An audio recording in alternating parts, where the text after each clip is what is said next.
Deodoran alami yang pernah Bu Debbie kasih tahu dulu apa ya? Tabu protokol untuk optimalkan tinggi anak usia 14 tahun apakah masih bisa dimaksimalkan? Ya, terima kasih. Benjolan kecil di belakang telinga anak sejak bayi dokter bilang akan hilang seiring pertambahan usia. Menghilangkan stretch mark pasca lahiran gimana, Bu?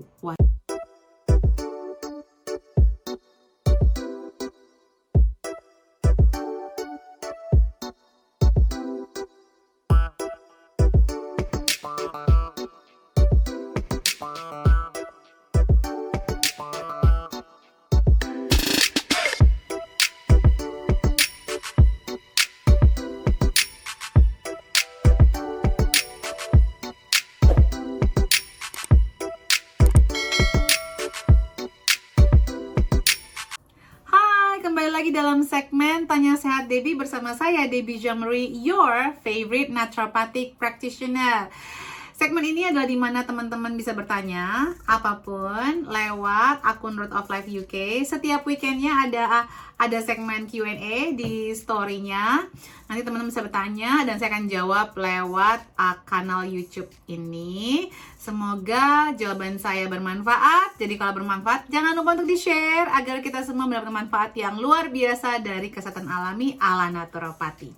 Oke, kita langsung aja ya. Tunggu dulu, jangan lupa di-subscribe dan nanti di-share ya. Oke, biar semakin banyak yang mendapatkan manfaatnya dan logaritma kanal YouTube ini bisa bertambah. Oke, berikutnya saya akan menjawab pertanyaan dari Ibu Ayu Shofa. Benjolan kecil di belakang telinga anak sejak bayi dokter bilang akan hilang seiring pertambahan usia. Kalau dari saya, ya itu mungkin benar, tapi kalau buat saya itu pertanda anak ibu perlu bantuan kelenjar getah beningnya agar lancar. Jadi mungkin asupan air putihnya ditingkatkan, berarti mungkin ini air putihnya kurang optimal sehingga kalau ada pun. Jadi kelenjar getah bening ini adalah sistem dalam tubuh kita, sistem limfatik yang gunanya untuk membuang racun. Jadi kalau ada sampai benjolan berarti ada sesuatu yang tidak keluar dengan optimal. Kalau misalnya anaknya lagi kurang enak badan, ada infeksi, itu mungkin aja suatu hal yang oke ya, tapi begitu infeksinya hilang, sembuh, itu pun harusnya hilang. Tapi kalau stay di situ terus, jangan dianggap enteng. Kalau buat saya sih, cari jalan macam-macam yang bisa membantu anaknya untuk mendetoksifikasi. Salah satunya adalah air putih, bisa Epsom salt bath, dry skin brushing, asupan-asupan nutrisi yang bisa membantu mendetoksifikasi racun dari dalam tubuhnya. Karena racun itu kan suatu hal yang normal ya, setiap hari kita pasti terpapar racun. Baik anak-anak pun juga bisa terpapar racun. Dan kita harus membantu tubuh anak kita untuk pintar mengelola racunnya, membuang racunnya, mengeliminasi dari tubuhnya, mengkonvert dari bentuk minyak menjadi bentuk air yang untuk mudah dikeluarkan lewat tubuh. Berikutnya dari Ibu IND Sri Ulina. Deodoran alami yang pernah Bu Debbie kasih tahu dulu apa ya? Bisa pakai lemon atau jeruk nipis, irisan lemon atau jeruk nipis. Kalau saya pakai urtekram di sini lagi nggak ada di dalam kantor saya. Urtekram itu merek yang saya pakai. Sebenarnya banyak ya, ada Jason, ada botanical Hawaiian, something like that. Coba cek di web Mrs. Organic, dia ada produknya sekarang. Oke, berikutnya dari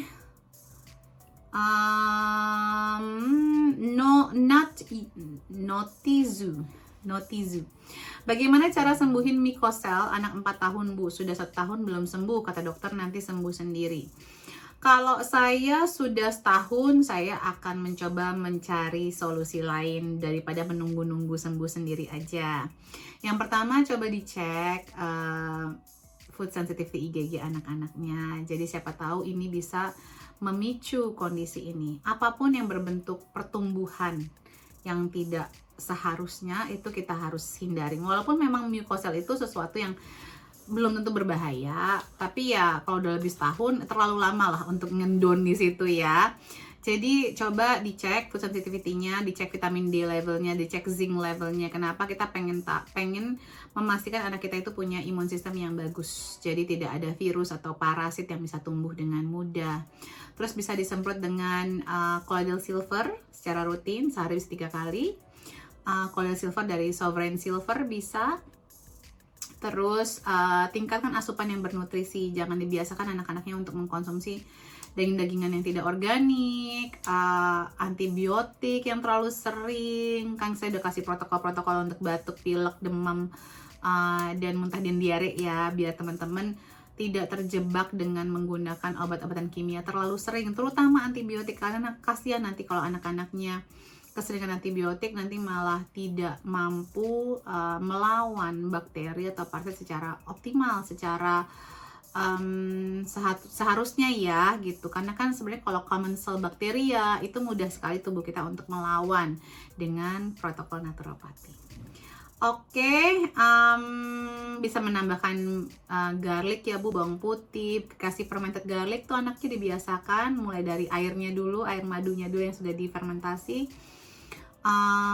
Menambahkan makanan-makanan yang lebih sehat, lebih tinggi nutrisi, memasak dengan rempah-rempah, dengan herbal alami ala Indonesia, itu bagus sekali untuk melawan atau menyembuhkan mucosal ini. Berikutnya dari Ibu Yuliana Martabu, protokol untuk optimalkan tinggi anak usia 14 tahun, apakah masih bisa dimaksimalkan? Ya, terima kasih. Bisa banget Bu. Saya contohnya, salah satu yang dulu kecil banget, sampai umur 14 tahun. Habis itu saya kejar dengan beragam ini ya. Kalau dari nutrisi tentunya pastikan vitamin D-nya. Banyakin latihan olahraga di luar. Saya dulu latihan basketball, saya berenang juga saya optimalkan. Jadi kedua olahraga ini bagus sekali ya, karena banyak lompat-lompatnya. Dan stretchingnya. Terus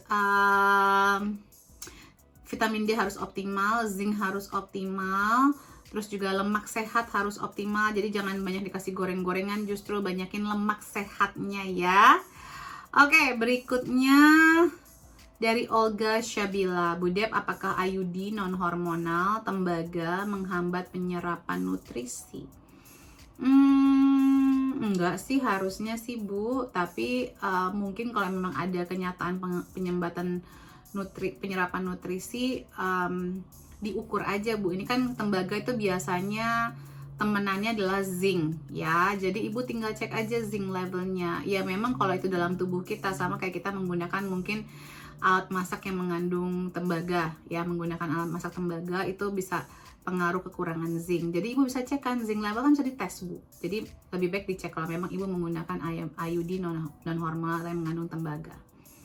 Berikutnya dari piki.pik.ajah, mata seringkali gatal, itu biasanya penyebabnya apa ya Bu Dep?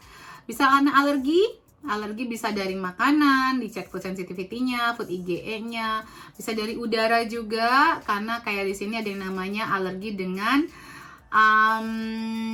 apa itu namanya? Serbuk sari itu bisa membuat mata gatal juga. Jadi cek dulu vitamin D levelnya, dicek dulu zinc levelnya, terus diperbaiki mungkin kalau ada leaky gut, ada masalah leaky gut, jadi diperbaiki dengan leaky gut protokol.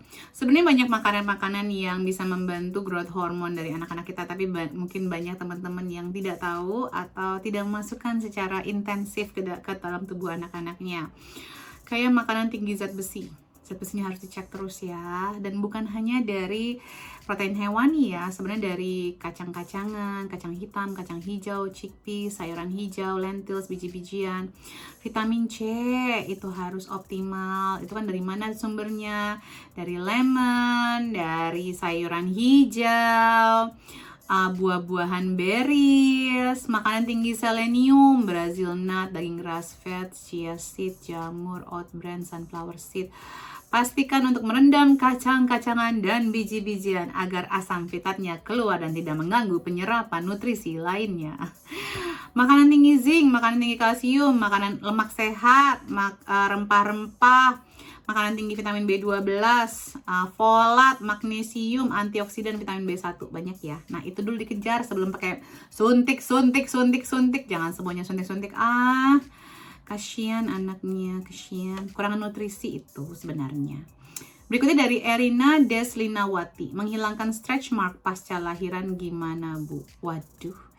Ini makanya selalu mengingatkan ibu hamil, pas lagi hamil, dari tahu kita positif, langsung banjurin kulitnya seluruh tubuh dari atas sampai bawah dengan minyak alami biar kenyal, dan perbanyak konsumsi bone broth, vitamin C biar nanti tidak mendapatkan stretch mark. Kalau sudah dapat agak tricky ya, tadi tetap makanan yang tinggi vitamin C nya coba ditingkatkan. Jadi dikejar ya, kebutuhan vitamin C-nya bisa dikejar, bisa dicek di akun ini, di kanal YouTube ini, bagaimana cara ngetesnya. Terus bisa pakai di moisturize kulitnya setiap hari. Kalau saya pakai EVCO, kalau teman-teman mau cocoknya yang mana silahkan. Gak usah pakai yang wangi-wangi apa itu segala macam, gak usah lah. Yang aman, yang sehat aja. Pastikan hidrasinya optimal. Setelah melahirkan, wajib banget 3 liter minimal air putihnya. Dan kalau bisa sepanjang waktu tuh segitu tuh. Biar lebih moist kulitnya, regenerasi kulitnya lebih bagus. Terus berikutnya juga menambahkan bone broth buat kolagen tambahan. Terus vitamin D-nya, menambahkan vitamin E juga di kulitnya juga boleh, jadi campur ya, dicampur dengan oil apapun yang teman-teman pakai untuk kulitnya. Itu sih yang bisa saya tambahkan. Mungkin menambahkan apa ya kalau ada, tapi yang dasarnya juga harus udah dikerjain ya, jangan cuman yang nanti saya kasih tahu ini saja ya. Jadi kakao butter tuh bagus banget ya, optimal banget untuk dicampur juga bagus tuh kakao butter ya. Kakao butter dengan tambahan vitamin E dibuka aja, digunting terus taruh gitu. Ini ada Pregnant Bali Salve, itu juga oke, dari Mother Love. Pregnant Bali Salve bagi yang males bikin-bikin. Ada cacao butter cream juga boleh. Oke, I hope that's membantu ya. Tadinya saya dulu pakai bio oil, cuman setelah saya cek bio oil itu ada kandungan kimianya, aku nggak, sorry keputus lagi. Iya, karena ada bahan kimianya yang terkandung di dalam bio oil, makanya saya nggak menyarankan bio oil lagi ya. Terakhir dari Ibu Novita Luck, Bu Debbie, kalau Esinov sebaiknya saya anjurkan tes food sensitivity IgG, terus IgE, dan juga cek juga kultur urin sama B. Oke, semoga bermanfaat. Jangan lupa untuk di-share, di-subscribe, dan di-komen. Terima kasih teman-teman untuk perhatiannya. Salam sehat selalu. I love you all. Take care.